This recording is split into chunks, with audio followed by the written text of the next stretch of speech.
bienvenue dans cette nouvelle vidéo. Aujourd'hui je vais vous présenter deux plats et un dessert. Vous allez voir, ce sont des plats qui sont très faciles à faire, très simples, avec pas beaucoup d'ingrédients finalement, et qui sont des plats familiaux, économiques, voilà, tout ce qu'on aime en fait, tout ce que j'aime bien faire à la maison, surtout avec les deux ados qui mangent beaucoup. Et voilà, j'espère que la vidéo va vous plaire et c'est parti, on y va pour les recettes. On commence par un plat de pseudo couscous très rapide avec des boulettes de viande. Dans mon autocuiseur, j'ai mis juste un peu d'huile d'olive à chauffer. Je vais rajouter dedans ce que j'ai dans mon congélateur, c'est-à-dire des oignons émincés que j'avais émincés. Voilà, parce que j'ai plus trop d'oignons, il me reste juste un ou deux, donc je vais prendre ça. J'ai un sachet de légumes pour couscous, donc ça ira super pour ce soir, avec 2 boîtes de tomates pelées aussi comme ça.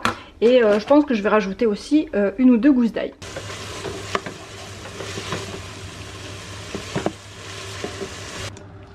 Je fais revenir à feu moyen, les légumes sont surgelés donc je préfère y aller doucement au début.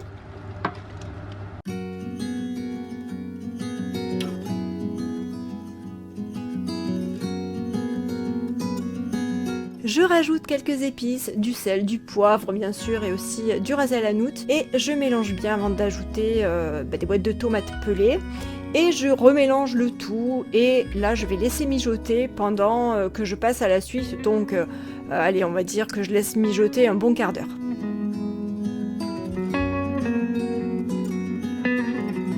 Dans le bol du Thermomix, j'ai mis de la viande hachée, c'était de la surgelée que j'ai fait décongeler au micro-ondes juste avant. Et j'ai mis aussi du cumin, donc pas mal de cumin quand même, hein. J'en ai mis une bonne cuillère à café. Et aussi de l'oignon émincé, un petit peu de sel, un petit peu de poivre. Et j'ai haché le tout dans le Thermomix quelques secondes, je dirais, allez, on va dire 30 à 40 secondes au Thermomix à vitesse 7. Je verse la farce dans mon saladier, je forme des boulettes et ensuite je les enrobe de farine pour que ce soit plus facile et pour que ça fasse une jolie croûte quand je vais les faire revenir à la poêle.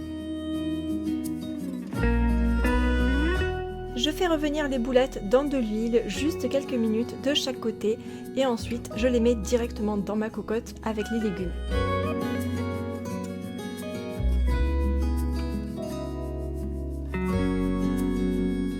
Je mélange bien le tout, je laisse mijoter encore un peu, à feu très doux, à peu près un quart d'heure. Je fais juste à feu très doux pour pas que le jus s'évapore trop justement. Et voilà, il faut que ce soit bien chaud et ensuite on passe à table. Et c'est un plat vraiment délicieux. Alors ça n'a rien à voir avec un couscous, mais je trouve que pour un plat qui est très vite fait comme ça, avec des produits surgelés, avec des conserves de tomates qu'on a toujours à la maison en général, je trouve que c'est vraiment un bon plat à faire pour le soir, ça passe très bien, on s'est régalé. Je vais ensuite préparer un gratin de pâtes délicieux aussi, vraiment on adore. Je commence par préparer les pâtes bien sûr, donc dans de l'eau bouillante salée, et ensuite je vais commencer à préparer ma farce.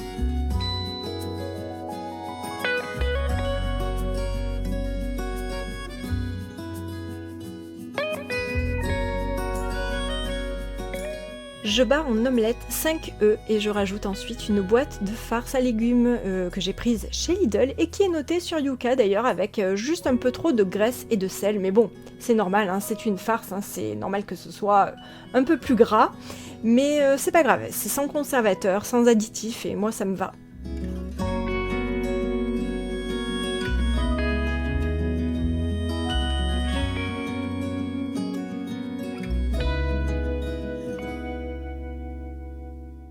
Je mélange bien les œufs et la farce, d'abord avec ma fourchette et puis ensuite directement à la main.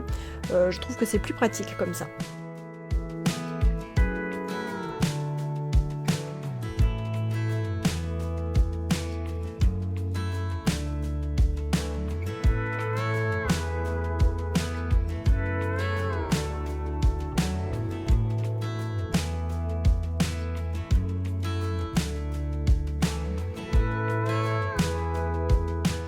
Les pâtes sont cuites, je les égoutte, je prends ensuite mon grand plat à gratin et je le beurre bien et je verse mes pâtes à l'intérieur.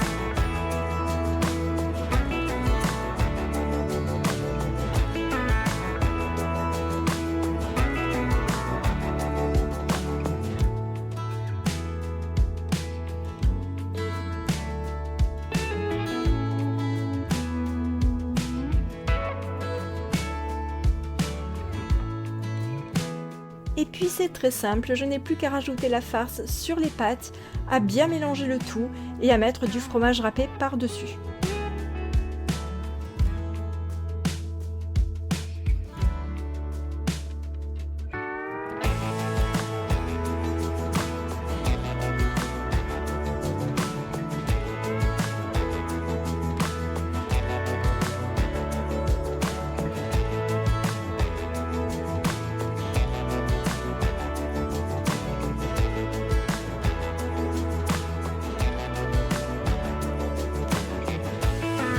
J'en mets une petite quantité tout d'abord et je mets mon plat au four et je le fais cuire pendant une quinzaine de minutes à 180 degrés.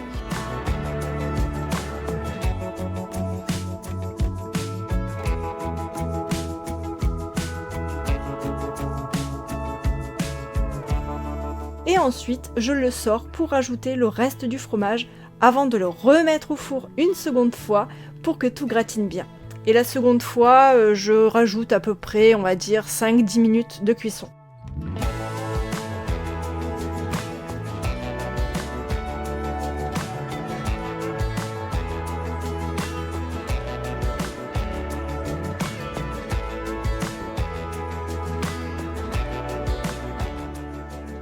C'est un plat familial, réconfortant. Les enfants adorent ça. Et il y a un bon goût de fromage gratiné. Franchement, c'est un plat parfait, je trouve, pour l'automne, pour l'hiver, puis même pour toute l'année, hein, finalement.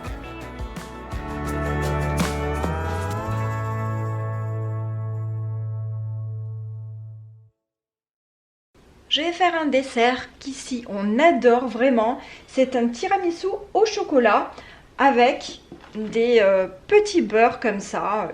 Voilà, ça c'est une boîte en fait que j'avais achetée l'année dernière. Et je me dis que bon, il est peut-être temps de les faire. Donc juste avec les petits beurres, alors petit beurre, petit brun, mince.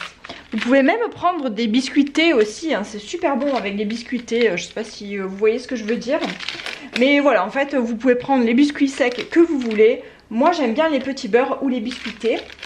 Ensuite, je prends du sucre. Alors, pour le sucre, je l'ai déjà pesé. Ici, il en faut 50 grammes. Il vous faudra aussi 3 œufs. Ensuite, il vous faudra du chocolat. Donc, du chocolat sans sucre ajouté. Vous savez, le style Van Houten qu'on prend lorsqu'on va faire des desserts. Moi, ça, c'est celui de chez Coro. Il vous faudra également une boîte de mascarpone. Alors ici, c'est du mascarpone que j'avais pris chez Lidl qui fait 250 grammes. Si vous en avez une boîte de 300 grammes aussi, c'est très bien, hein. Et un petit peu de lait aussi, parce qu'en fait il va falloir faire un chocolat chaud. C'est pour ça qu'il faut un chocolat noir corsé. Mais si jamais vous n'avez pas vraiment de chocolat comme ça et que vous avez du chocolat en poudre déjà sucré, c'est pas grave, hein, vous pouvez bien sûr en prendre. Dans un premier temps, j'ai mis du lait ici dans le bol. Je vais le faire chauffer dans le micro-ondes et ensuite on va rajouter le chocolat en poudre et on va le laisser de côté un petit moment pour que ça refroidisse. En fait, je le fais chauffer juste parce que c'est bien plus pratique pour faire dissoudre, vraiment bien dissoudre le chocolat à l'intérieur. Mais à la limite, même on pourrait même essayer sans le faire chauffer. Mais bon là, quand même, pour qu'il soit bien dissous, je vais le faire chauffer et je vais le faire refroidir ensuite. Ça y est, je l'ai fait chauffer au micro-ondes, alors vraiment très rapidement, hein. J'ai mis 30 secondes histoire qu'il soit vraiment pas glacé puisqu'il sortait du frigo.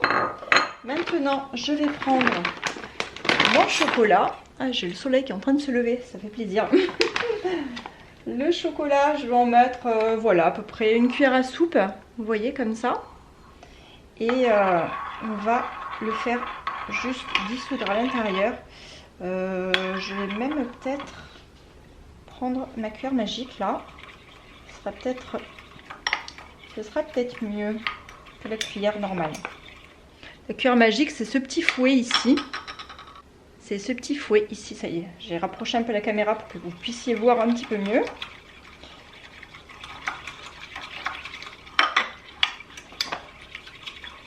Bon, c'est vrai que en général, quand le lait est un peu plus chaud, bon là je ne l'ai vraiment pas fait chauffer parce que j'ai pas envie d'attendre trop longtemps pour qu'il refroidisse. Mais c'est vrai qu'en général quand il est plus chaud, on arrive beaucoup mieux à dissoudre le chocolat à l'intérieur.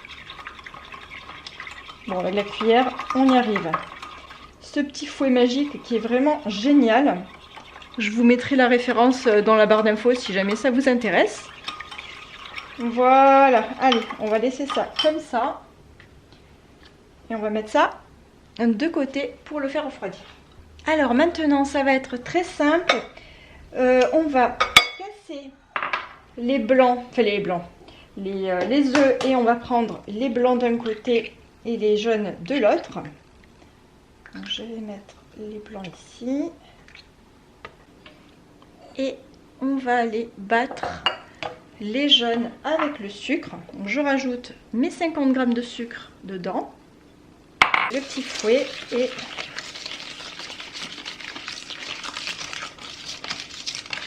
je vous montre.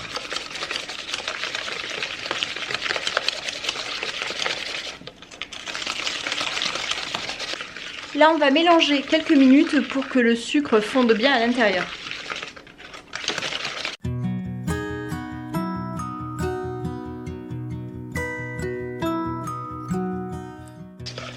Voilà, je pense que cela, ça ira.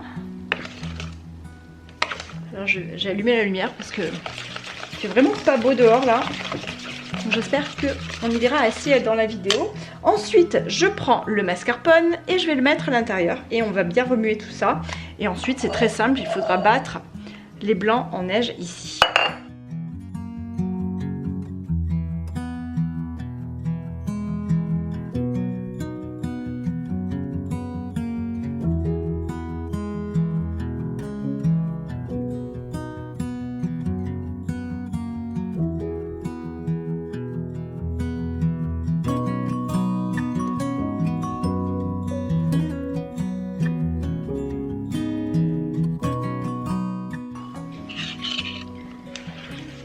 Voilà, maintenant que c'est bien lisse, je prends mon saladier avec les blancs, les œufs que j'ai cassés tout à l'heure, et on va les monter en neige ferme, et ensuite on va les incorporer juste à la crème que je viens de battre ici.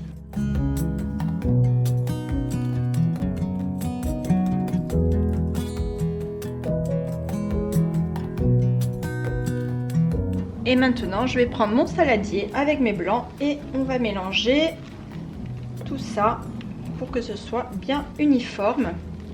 Pour que ça me fasse une belle crème. On va y aller doucement au début.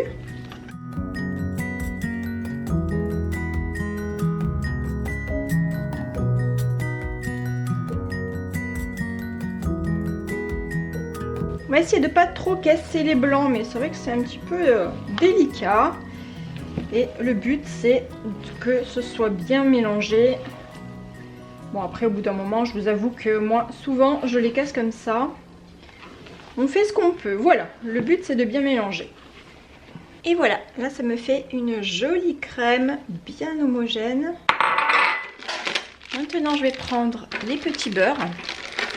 Donc, comme je vous disais, moi, c'est des petits beurres, mais vous prenez ce que vous voulez. Des petits brins, des petits sablés beurrés pimentés aussi, c'est super bon.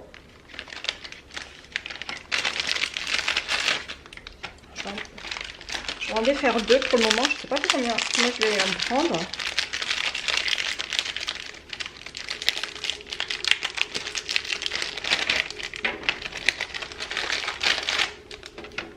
Je vais récupérer mon chocolat qui a bien refroidi. Ah oui, alors je vous ai pas expliqué pourquoi il fallait vraiment que le chocolat soit refroidi et ça marche pas en fait si on le prend trop chaud.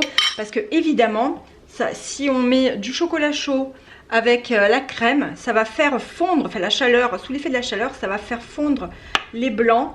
Donc ça va complètement louper le dessert. Hein. Il faut vraiment faire attention à ce que ce soit... peut-être pas froid, mais au moins tiède. Et maintenant, ça va être très simple. On va faire des couches de lasagne. Donc, on va en mettre un petit peu au fond. Bon, je me rends compte que je vais pas trop bien mélanger. Bon, c'est pas grave. Hein. Ça ira quand même. Comme je vous le dis à chaque fois, je fais pas une cuisine de grand chef du tout. Je fais une cuisine de maman. Et le principal, c'est que ce soit très très bon. Alors, donc... je disais donc, on va mettre une fine couche au fond. Enfin, une fine couche. Une couche, quoi. On va mettre un petit peu plus d'ailleurs.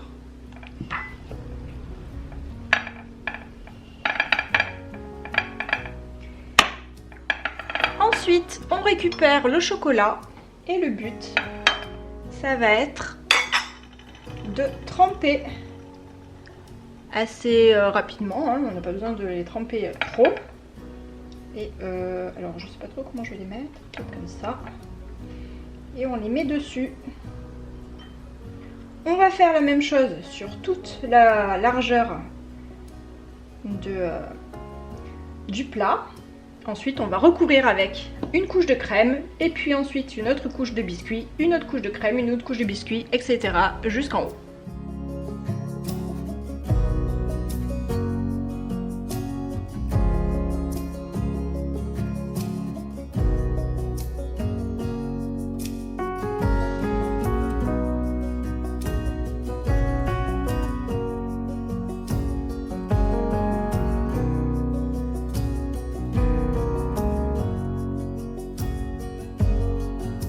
Terminé, je reprends un peu de chocolat et j'ai pris une passoire et je mets un peu de chocolat en poudre par dessus.